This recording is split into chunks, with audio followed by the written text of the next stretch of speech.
1969।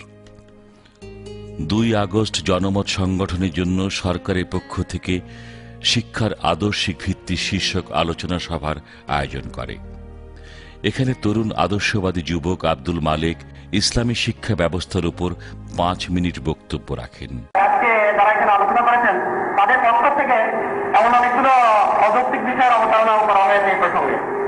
Common set of cultural values বলতে হয়তো কেউ বুঝেছেন own set of cultural values, কিন্তু তাদের এটা মনে রাখা দরকার যে কমন সেট অফ ভ্যালুজ মানে own set of cultural values নয়।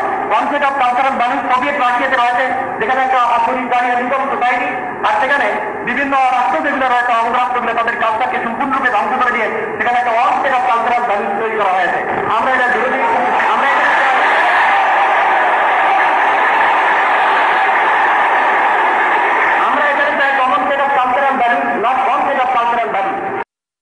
আব্দুল মালেকের যুক্তিপূর্ণ বক্তব্য ইতোপূর্বে যারা বক্তব্য রেখেছিলেন তাদের সকলের যুক্তিকে হার মানিয়ে দেয়। আলোচনা সভার পরিবেশ মুহূর্তে পরিবর্তন হয়ে যায়। যুক্তির কাছে হেরে যাওয়া পক্ষ পড়ে যায় বিপাকে। পরবর্তীতে বিশ্ববিদ্যালয়ের ছাত্র শিক্ষক মিলনায়তনে ডাকসু কর্তৃক 12 আগস্ট ইসলামী আদর্শচ্যুত একদল ছাত্র শিক্ষক আলোচনা সভার আয়োজন করে। যুক্তির কাছে হেরে যাওয়া এ শক্তি এক পর্যায়ে যুক্তি উপেক্ষা করে শক্তি প্রয়োগে সচেষ্ট হয়।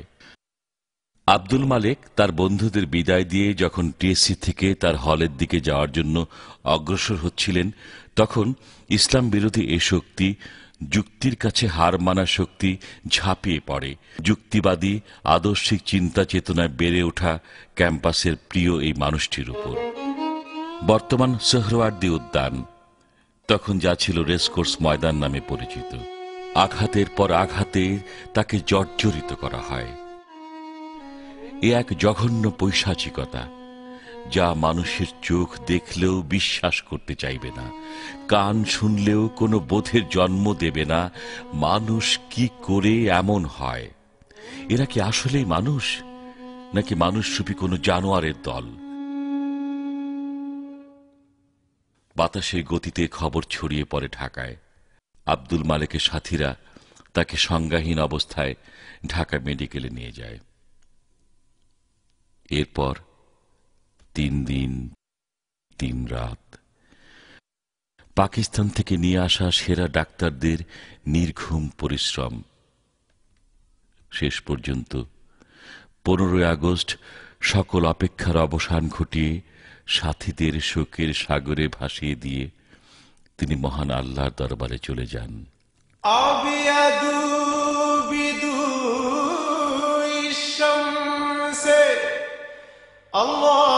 আল্লাহু আকবার,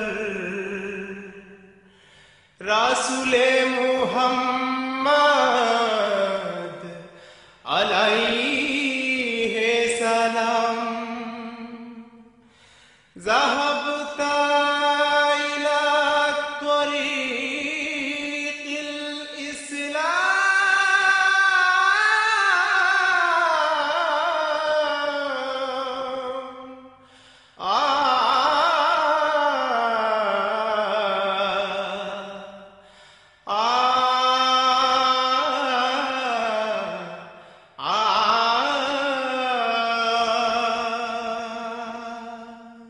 এক শহীদ চলে গেছে মহান সৃষ্টিকর্তার সান্নিধ্যে, চলে গেছে সময়, আর তৈরি হয়েছে নতুন প্রজন্ম।